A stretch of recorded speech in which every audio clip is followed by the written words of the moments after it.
Okay, so we're going to go over the Parler versus Amazon Web Services lawsuit. Looks like they finally made a decision on the temporary restraining order, which turned into a preliminary injunction at some point. It looks like the three claims that Parler were making were denied. The three claims being conspiracy and restraint of trade in violation of the Sherman Act, which is when a company tries to monopolize or they do some monopolistic acts. 2 for breach of contract, and 3 for tortious interference with business expectancy. So it's basically like I have a contract and you've interfered with that contract with another company, essentially. One important thing to note, the court states it's an extraordinary remedy to give a preliminary injunction, which is true. It's not something they want to give lightly. So that part is always going to weigh against Parler. Yeah, this part kills me on the inside. It's saying essentially Parler's presented no evidence that there was an agreement or an unreasonable restraint in trade, and that even AWS has provided sufficient counter evidence by AWS stating that they did nothing wrong. Look at this. AWS executive explicitly denying the existence of any such agreement. To my knowledge, AWS and Twitter have never discussed or agreed upon any policy, practice, or act directed at Parler. Okay, so here's the thing. Legally, when you say to my knowledge, that means if it happened, I forgot it. That gives you an out. To say affirmatively it never happened is one thing. To say to my knowledge is that it probably happened, but I'm going to pretend I forgot it. That's what that's saying there, legally speaking. That's something they do all the time in these complaints. It happens a lot.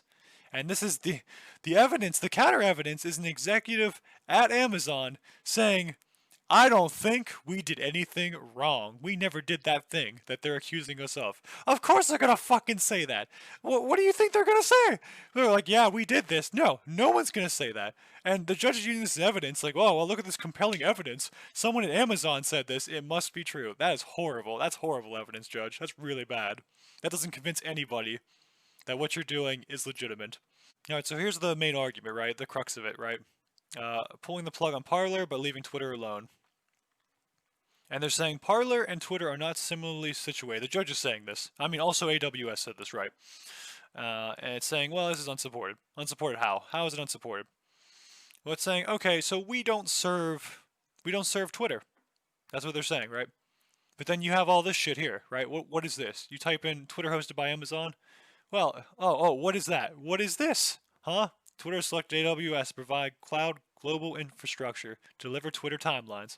Okay, well, let's see this here. December 15th, 2020, Twitter signs new hosting deal with Amazon Web Services. Twitter will use Amazon's web services to power user feeds. All right, but the judge was prepared for this, apparently. They definitely do host Twitter, first of all. It's saying they don't host Twitter. They absolutely do. That's nonsense. I think the argument is, let me see this. Oh yeah, their argument here is we do not yet service them. You absolutely do. You've entered into a contract with them. The fact that the service hasn't begun yet is irrelevant, unless the contract specifically states that it's not going to begin yet. Then that might be relevant. But of course, they haven't attached any of this information. I don't believe any of this information was on the complaint, right? So any of the evidence they're alleging here is not backed up by anything besides what they're saying here. And the judge just runs with it. The judge just runs with it. The executive said this too. They're just like, oh, it must be true. I believe they said we have an internal policy somewhere in here of not to discuss other competitors, other websites like Parler. The internal policy was also never linked. Like, we have an internal policy, but we're not going to show you it. It doesn't exist, fundamentally. I mean, it might as well not exist because they don't see it. It's like, well, we have an internal policy. We'll just tell you about it here because we can't show it to you. Because of course you can't. Of course you can't. So then, yeah, the judge concludes, oh, well, it looks like Parler has only offered faint and factually inaccurate speculation in support of a Sherman Act violation. What they're saying is factually accurate. To my knowledge, it's factually accurate. And by a Google search, it seems to suggest that that is indeed the case. But hey, whatever. Whatever. The judge can think whatever they want to. The judge is the fact finder. At the end of the day, if they say that's what the facts are, then that's what the facts are. And who am I to disagree? Alright, for part 2, the breach of contract claim. AWS actually argues that Parler breached the contract that the two companies shared. And it says that Parler either engaged in or allowed activities that are illegal and violate the rights of others, or that may be harmful to others, are operations or reputation, and content that is defamatory, obscene, abusive, invasive of privacy, or otherwise objectionable. Yeah, okay, so this policy could apply to anything for any reason. This is a huge, broad policy that they can be used to smite down any company. And of course, the judge is like, well, that's all I need. So here's the weird thing, right? Parler wasn't given 30 days to cure. And apparently underneath that for cause termination that allowed 30 days to cure, they had the same clause that allowed you to terminate immediately upon notice. So you would think that these two clauses are in conflict, and usually that results in the court having to strike one. Any clause in conflict is typically stricken. That didn't happen in this case. The court's like, well, they do have this clause for 30-day notice, but they also have this clause without 30-day notice for the same shit. So therefore, it's okay. No, it's not. Those two clauses are in conflict. They are 100% in conflict. This contract is borked, and if it has a separation clause, it should remove at least one of those. And it should be done in this case. Also here, the judge doesn't care. It says AWS invoked its termination or suspension rights. AWS has straight up lied to the court about suspending Parler.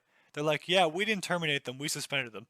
They lied to the court, right to their face. The court did not care. The court didn't give a fuck. So apparently you can lie straight to the court. No problems there. Everything's good. Yeah, I'll just let that be precedent. Yeah, for this third claim, I don't like this third claim personally.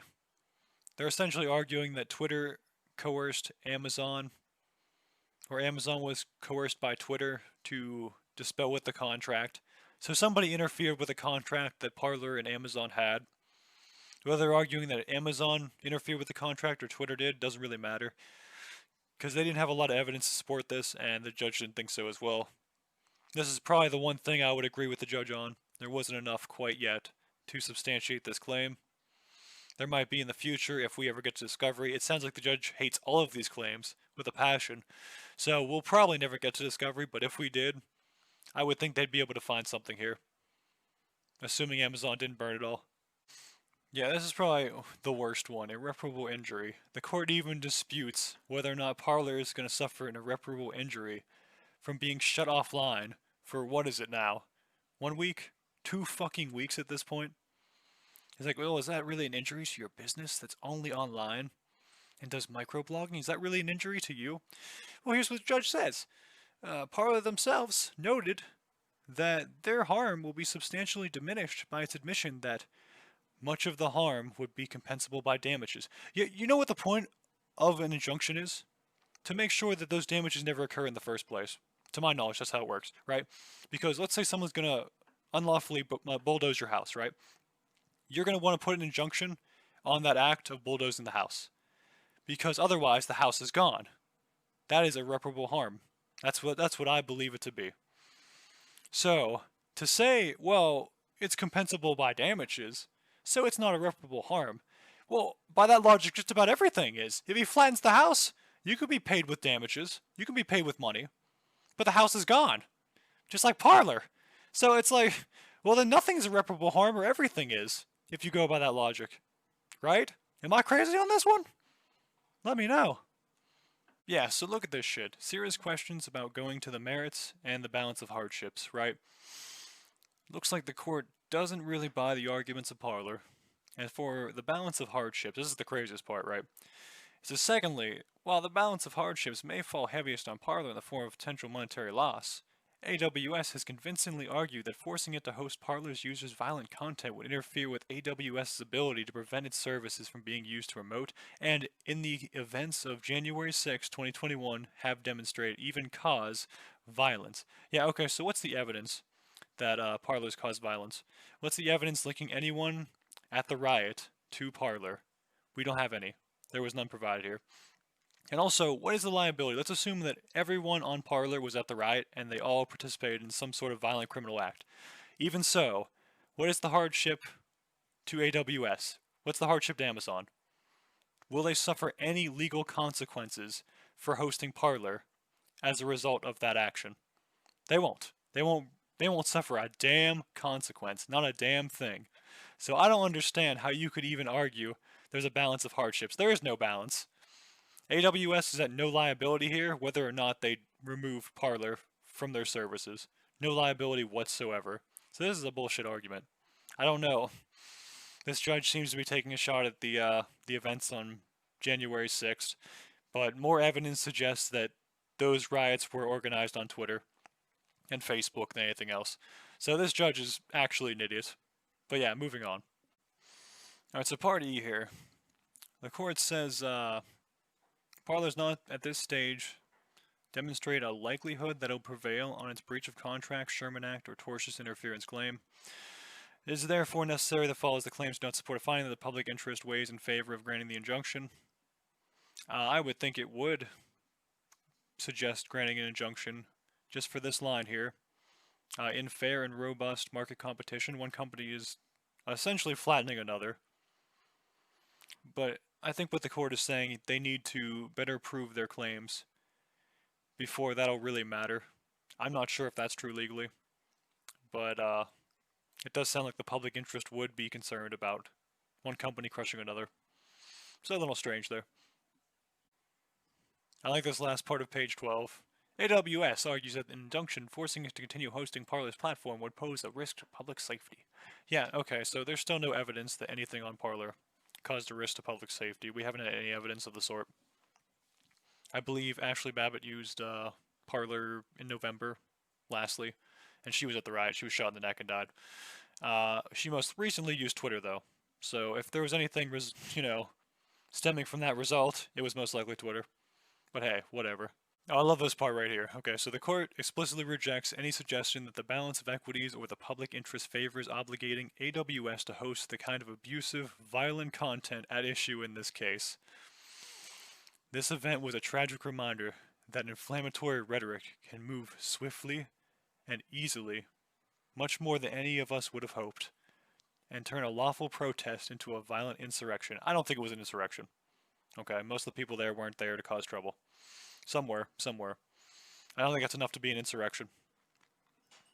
Also, it's saying, let's see, requiring AWS to host incendiary speech. Yeah, which isn't illegal. Incendiary speech isn't illegal. Only a true threat's illegal. Parler has failed to meet the standards set by the Ninth Circuit and the U.S. Supreme Court. The Ninth Circuit? Why are they filing the Ninth Circuit? Those people are crazy. I think this is literally Seattle, Washington. Are you kidding me? Do you know what happened in Seattle, Washington? Those people are off their rocker. Parler, you deserve this loss. I've changed my mind entirely. You deserve this. You got exactly what you're asking for here.